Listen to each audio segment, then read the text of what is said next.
तो अब हम बात करते हैं को-नॉर्मल पॉइंट्स की कि को-नॉर्मल पॉइंट्स क्या होते हैं। जो हमने नॉर्मल्स में सारी चीज़ें देखी हैं, उन्हीं को हमको यूज़ करना है। तो we will try to see the conormal points. Conormal points. और हमने कुछ चीज़ें इसमें ये भी कहा था कि कुछ चीज़ें हमें याद रखनी है कि फुट ऑफ परपेंडिकुलर क्या होता है, ये सब चीज़ फुट ऑफ नॉर्मल क्या होता है। तो को-नॉर्मल पॉइंट्स बेसिकली क्या होगा कि मान लेते हैं हमारे पास एक पैराबोला गिवन है। लेट अस से वी हैव दिस पैराबोला और इस पैराबोला में हमने नॉर्मल्स ड्रॉ की है। This is the parabola and let us से वी हैव नॉर्मल्स। एक नॉर्मल मान लो यहाँ पे है ऐसा, एक normal let us at this point and one normal is let us say somewhere here. So all these are the normals. यहाँ पे perpendicular, यहाँ पे कुछ tangent होगा इसके perpendicular and this. So let us say this is P, Q, R and let us say this point is S. So these P, Q, R, these are the foot of normals and these foot of normals are the co-normal points. So this P, Q, R are the foot of normals and foot of normals from a specific point because all these normals are concurrent. So foot of normal, a foot of normals from S.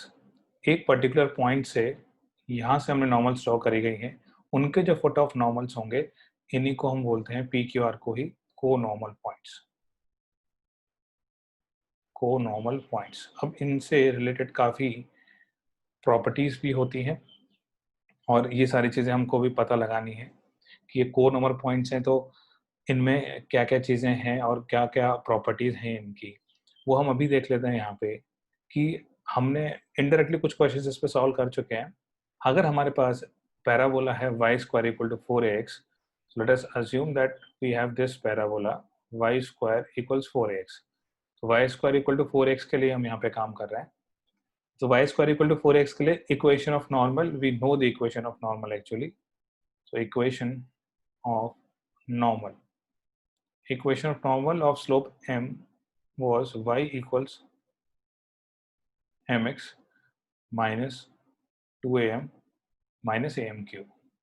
So this was the equation of the normal. अब जैसे कि हमने perpendicular normals के उसमें locus और सब जो questions किए थे, सेम कहानी हम यहाँ पे भी अप्लाई करने की कोशिश करेंगे कि लेट अस से ये जो इक्वेशन ऑफ नॉर्मल हमारे पास आ गई है for different values of M, तो वो 3 वैल्यू आ सकती हैं। एम की 3 वैल्यू तो 3 नॉर्मल और हमें 3 नॉर्मल ही चाहिए यहाँ पे। तो लेट अस से this point S is H comma के, तो इससे पास करेगा वो पॉइंट। ठीक है, तो हम पास करा देते हैं। So this equals here we have k equals m into h, m into h minus 2am minus am। अब this has become cubic in m। ऐसे इक्वेशन हम पहले भी देख चुके हैं। am cube and here we will have plus 2a minus h into m plus k equal to 0। ये सारा हम लेफ्ट हैंड साइड में लेके चले गए तो हमारे पास आ गया am क्यूब और ये हो जाएगा प्लस 2a माइनस एच। ठीक है, कोफिशिएंट ऑफ m स्क्वायर यहाँ पे भी 0 है।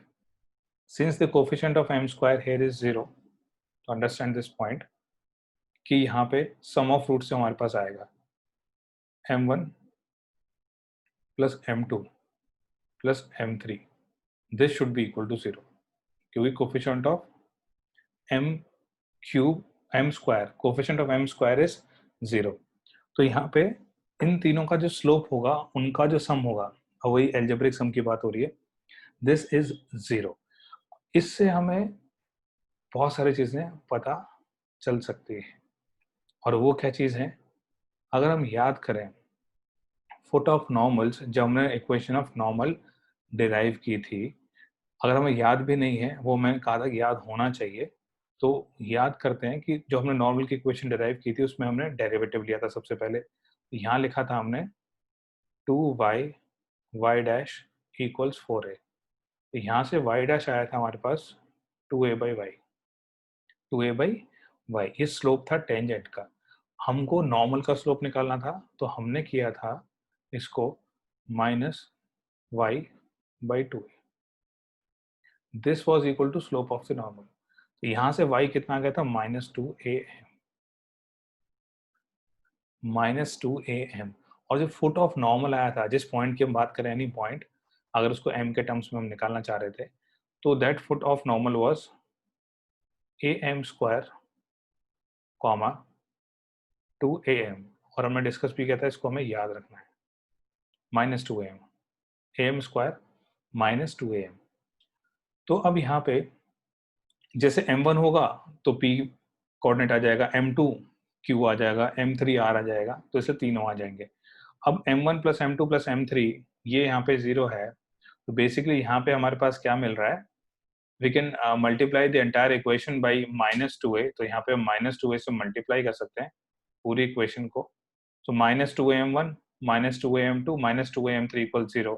So we can say that y1 plus y2 plus y3 equals 0.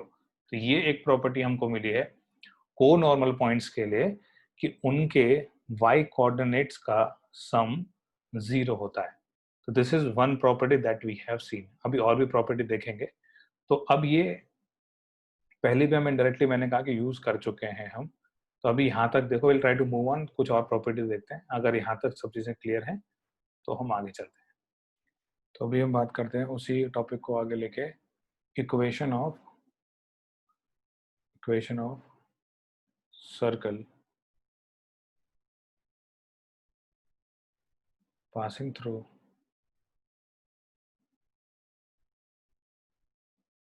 को normal points.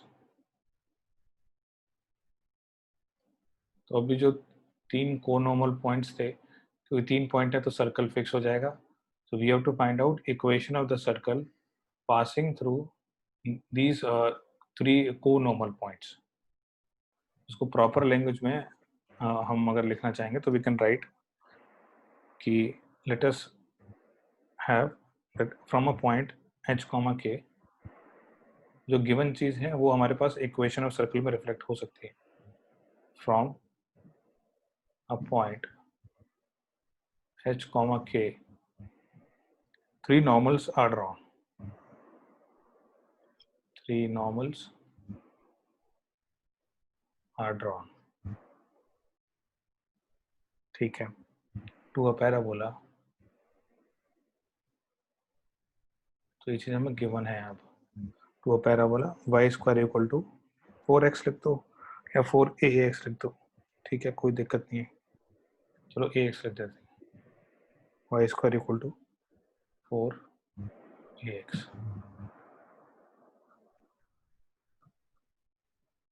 4ax। Now a circle passing through, चलो हम इसको ऐसे लिख देते हैं कि find the equation of circle passing through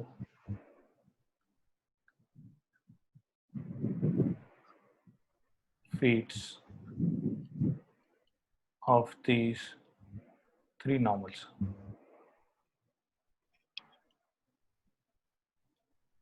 3 normals, ठीक है। अब यहाँ पे एक और चीज हम इसमें अवॉइड कर लेते हैं, हम कर ही रहे हैं तो, कि this circle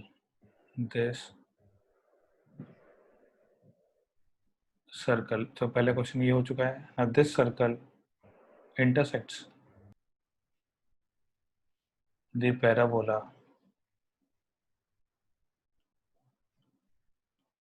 at 4th point। 4th point पे इंटरसेक्ट कर रहा है, ठीक है। Find its coordinates, find its coordinates. Equation of circle पे फोकस करेंगे तो बाकी चीजें बहुत आसानी से बन जाएंगी। तो एच और के आ सकता है, ए आ सकता है इक्वेशन ऑफ सर्कल में। तो ये चीजें जो गिवन है, this can come in the equation of the circle. So to solve this, let us first of all write down few things that we already know. For example, हमने जो भी last वाले उसमें पढ़ा था कोनोमल पॉइंट्स में, equation involving m1 m2 m3 जिसमें p q r थे। सो दैट इक्वेशन वाज, वहाँ पे हमारे पास आ रहा था am cube minus of h minus 2a into m plus k, जिसमें कोफिशिएंट ऑफ m स्क्वायर नहीं था।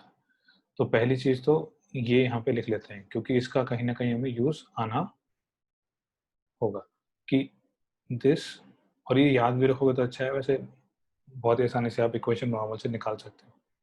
यहाँ पे इक्वेशन ऑफ द सर्कल निकालनी है, तो we will assume the equation of the circle. ठीक है, सो हम लिख देते हैं कि लेट द इक्वेशन बी, और the equation of the circle be x square plus y square plus 2gx plus 2fy plus c equal to 0। ये इक्वेशन ऑफ द सर्कल हमने अज्यूम कर ली। तो बेसिकली अब यहाँ से what we have to find out is g को निकालना है, एफ निकालना है और सी निकालना है। जी, एफ और सी हमको निकालना है।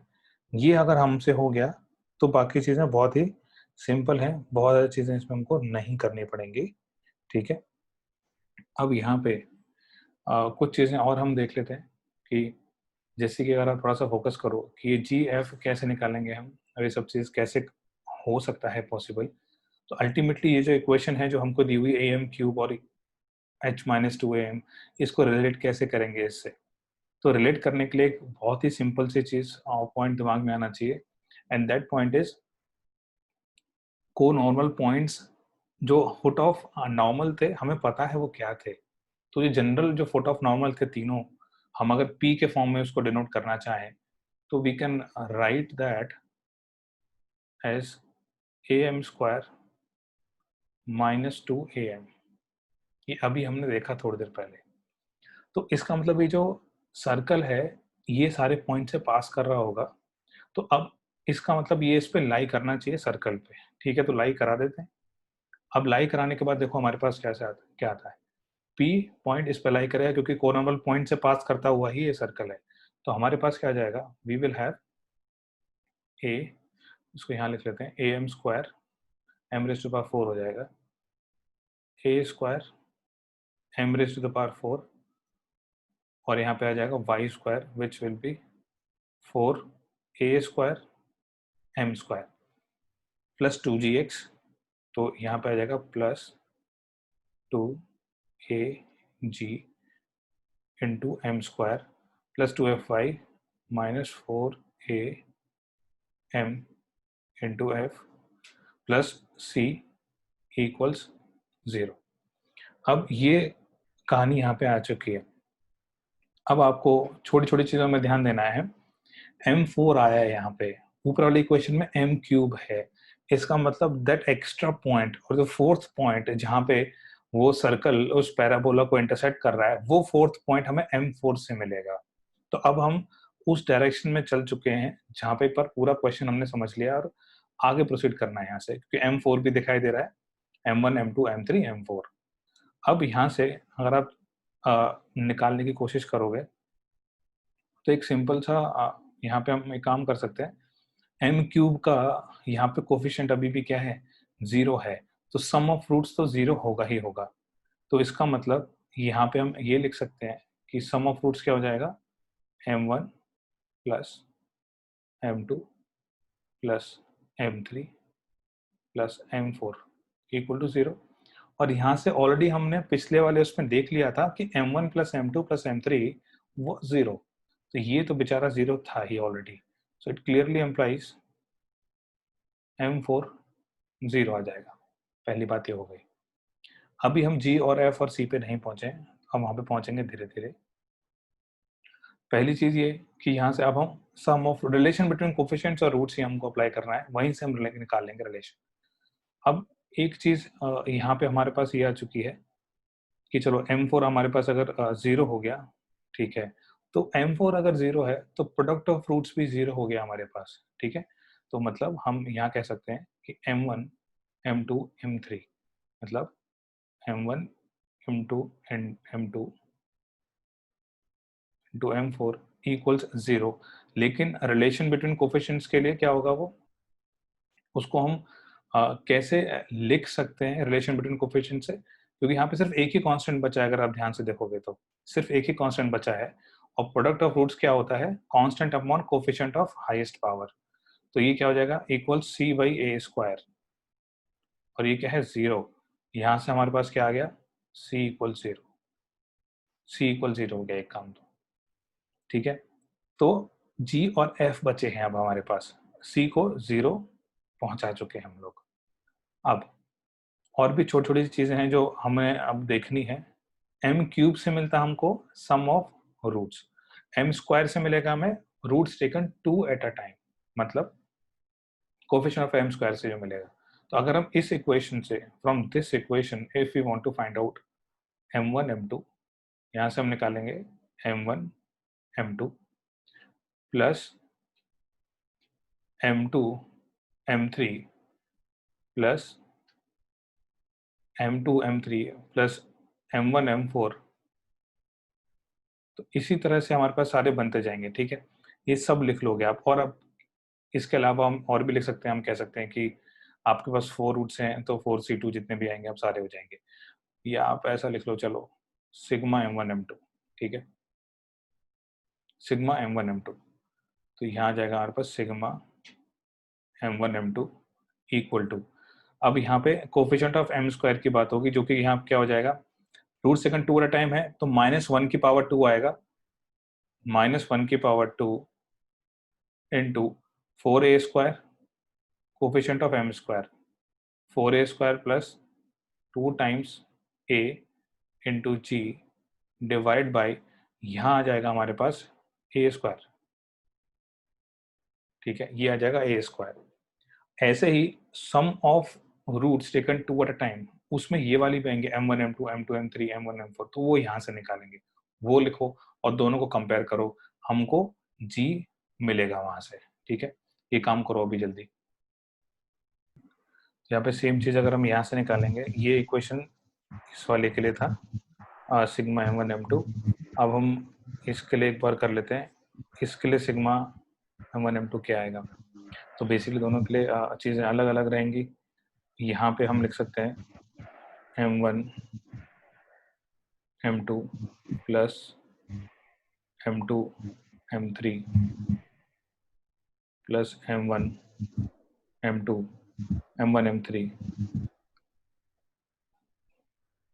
तो ऐसे हम यहाँ पे ये चीज़ें बना सकते हैं। अब यहाँ के बाद अगर आप थोड़ा सा ऑब्जर्व करोगे छोटी सी चीज़, तो हमें एक चीज़ पता चलेगी कि M4 तो एक्चुअली क्या है, M4 तो एक्चुअली 0 है। तो यहाँ पे M1 के साथ आपने किसका प्रोडक्ट ले लिया, M2 का ले लिया, M1 के साथ M3 का ले लिया, और M2 M3 हो गया, ठीक है। तो 3C2, तो 3 यहाँ पे आ चुके हैं। दिस इज इक्वल टू -1 की पावर, अगेन क्या करोगे स्क्वायर, और इसका जो कोफिशिएंट है product of root second 2 at a time, तो यहाँ आ जाएगा आपके पास this minus of h minus 2a, ठीक है। 2a माइनस h लिख सकते हैं हम इसको,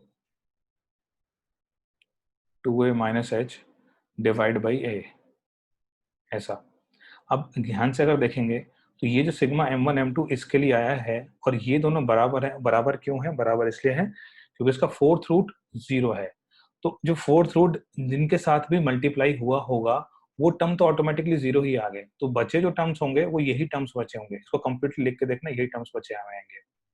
तो सिर्फ जो बचे हुए टर्म्स रहेंगे वो यही रहेंगे, क्योंकि फोर्थ रूट 0 है, M4 इज 0। इसका मतलब ये दोनों क्या होंगे, बराबर। तो इसको a और a कैंसिल करके हम लिख लेते हैं। So this becomes 4a plus 2g by a is equal to 2a minus h by a। तो यहाँ पे a और a हो गए समाप्त। तो बचा हमारे पास, हमको g की वैल्यू निकालनी है क्योंकि g अननोन है, ठीक है।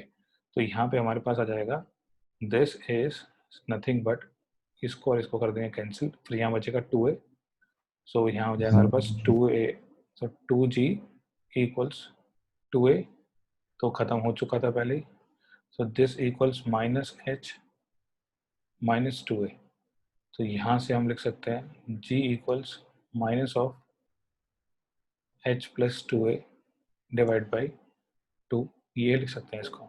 तो अभी जो लास्ट रिलेशन बचा है वो लिखते हैं, हमने अभी नहीं लिखा है roots taken 3 at a time. तो जो इक्वेशन हमारे पास जो सेकंड इक्वेशन लिखी हुई थी, सेकंड मतलब लेट अस से this was first and this equation is second. Second equation के रेस्पेक्ट में लिख रहे हैं हम कि सेकंड सेकंड के रेस्पेक्ट में लिखेंगे, तो सेकंड के रेस्पेक्ट में roots taken 3 at a time हो जाएगा। अब अगर हम लिखें सिग्मा m1 m2 m3, तो ये आ जाएगा हमारे पास 4 times f divide by a, क्योंकि -1 की power 3 minus 4f by a।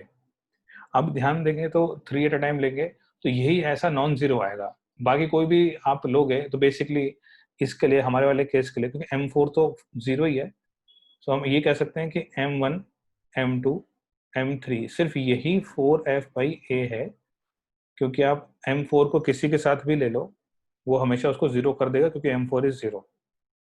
अब जो दूसरी इक्वेशन थी, जो फर्स्ट थी हमारे पास, जो ग्रीन कलर में थी, वहां से हमारे पास क्या आता है, m1 m2 m3 -1 की power 3 constant upon coefficient of m cube, ठीक है, ये आ जाएगा a, तो this is minus k by a। तो यहाँ से we can equate both of them, that is 4f by a equals minus k by a, which implies f is equal to minus k by 4। तो अब हमारे पास आ चुका है g, f और c। तो हमारे पास g आ गया था, g was equal to minus of 2a plus h divide by 2, ये वैल्यू है g की, f की वैल्यू ये आ चुकी है, and c was equal to 0। so the equation of the required circle, equation हमारे पास आ गई है x square plus y square plus 2gx। So 2 से मल्टीप्लाई कर देंगे यहाँ पे, तो ये आ जाएगा हमारे पास -2a plus h into x plus 2fy, ठीक है, तो minus k by 2y, this is 2fy plus c equal to 0, c was already 0। This is the equation of the required circle. लेकिन सवाल अभी यहीं ख़त्म नहीं हुआ है, एक्चुअली हमने इनडायरेक्टली जो फोर्थ पॉइंट था उसके बारे में बात कर ली है, क्योंकि फोर्थ पॉइंट में हमारे पास एक्चुअली क्या आया था, we had m4 equal to 0, m4 हमारे पास 0 आ गया था, और जो पॉइंट होगा, मान लो p q r t मान लेते हैं उस पॉइंट को, तो एनी पॉइंट जो उस सर्कल पे है या कैसा भी है, या m4 अगर 0 आ गया है, तो m4 अगर 0 आ चुका है हमारे पास, तो उसके अकॉर्डिंगली हम वो पॉइंट बहुत ही आसानी से निकाल सकते हैं, उसमें ऐसा कुछ हमें कुछ खास करना ही नहीं है, क्योंकि हमने क्या किया था कि हमने am square comma minus 2am substitute किया था, तो उसके अकॉर्डिंगली हमारे पास वो पॉइंट भी आ जाएगा, कोऑर्डिनेट भी आ जाएंगे। तो जो पॉइंट हो जाएगा, जो मान लो जो फोर्थ पॉइंट था उससे कोऑर्डिनेट, फोर्थ पॉइंट कुछ मान लो, चलो फोर्थ पॉइंट लिख लेते हैं, तो ऑब्वियसली 0,0 हो गए। अब यहाँ से m4 से बिना निकालो, क्योंकि am स्क्वायर माइनस 2m करके 0,0 ही आएगा। या आप ये देखो, ये सर्कल है, ये सर्कल ओरिजिन से पास कर रहा है, और आपका पैराबोला भी ओरिजिन से पास कर रहा है, तो एक कॉमन पॉइंट 0,0 हो गया, ऐसे भी देख सकते हो। तो फोर्थ पॉइंट है हमारे पास 0,0, इसको हम इस तरह से भी देख सकते हैं, ठीक है। अब ये पूरा एक कंप्लीट हमारे पास क्वेश्चन सॉल्व हो चुका है, जिसमें को नॉर्मल पॉइंट से पास करने वाला सर्कल भी हमें आता है। It is better that you remember this, अगर याद रहता है तो अच्छी बात है, क्योंकि कहीं कहीं डायरेक्टली यूज कर सकते हैं। और फोर्थ पॉइंट क्या है, ओरिजिन। आपको ऐसा भी बोला जा सकता है ऑप्शंस में कि को नॉर्मल पॉइंट्स से पास करता हुआ सर्कल है, और उसके बारे में कुछ स्टेटमेंट्स दी जाएं, ठीक है, कि उसका सेंटर ये होता है और it passes through origin also, so ये ऐसे स्टेटमेंट्स बना के you can be given a question. याद है तो अच्छी बात है, नहीं तो फिर आपको कैलकुलेट करना ही पड़ेगा उसको। तो जैसे अभी स्टेटमेंट्स की बात कर रहे थे हम कि what kind of statements you can be given, मतलब जैसे इसी के बेसिस पे जो हमने किया है बहुत सारी प्रॉपर्टीज बन जाती हैं। वन ऑफ देम इज कि if we say that if we have the statement, let's say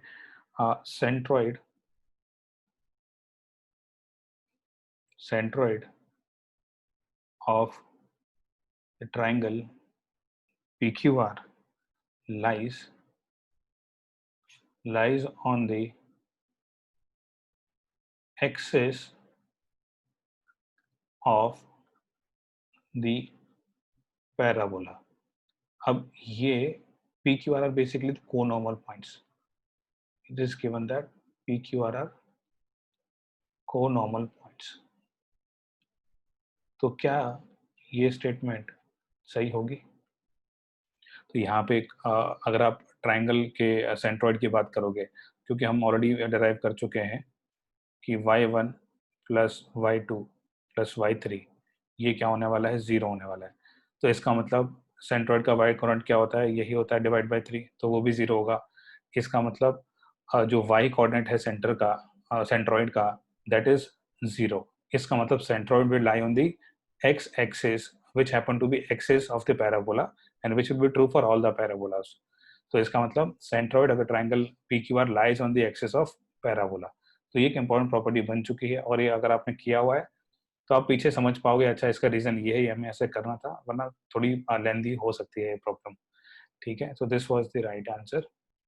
तो यहाँ पे देखो पता चल रहा है कि डेरिवेशंस का कितना ज़्यादा यहाँ पे डेरिवेशन से कितना ज़्यादा इंपॉर्टेंस है। और ये क्वेश्चंस जो भी हम कर रहे हैं, these are very very important from the theory and concept point of view. तो कंसेप्चुअली ये सारे क्वेश्चंस आपको बहुत ज़्यादा स्ट्रॉन्ग बनाते हैं, तो इसीलिए हम ये सारी चीज़ें डिस्कस कर रहे हैं। और जितना ज़्यादा डीप में जाते जाओगे, parabola is a vast topic, तो इससे बहुत सारी प्रॉपर्टीज़ हैं, आप बहुत जितना डीप में जाना चाहो उतना डीप में जा सकते हो। ठीक है, तो यहाँ पे को नॉर्मल पॉइंट्स है, इसमें और भी क्वेश्चंस बनते हैं, तो try to follow each and everything. और उन लोगों के लिए those who are started following, try to follow the entire chapter from the very beginning. ठीक है, उसमें कुछ प्रैक्टिस क्वेश्चंस भी हैं बीच बीच में, try to solve those practice questions, और आपको एक कंप्लीट वो भी मिल जाएगा लेक्चर की, जिसमें हम पूरा एक चीज रिवाइज करेंगे यूजिंग फ्यू क्वेश्चंस। ठीक है, so will that I will also upload soon. So will meet up in the next class. अभी पैराबोला में बहुत कुछ करना बाकी है। So till then all of you, bye bye and take care.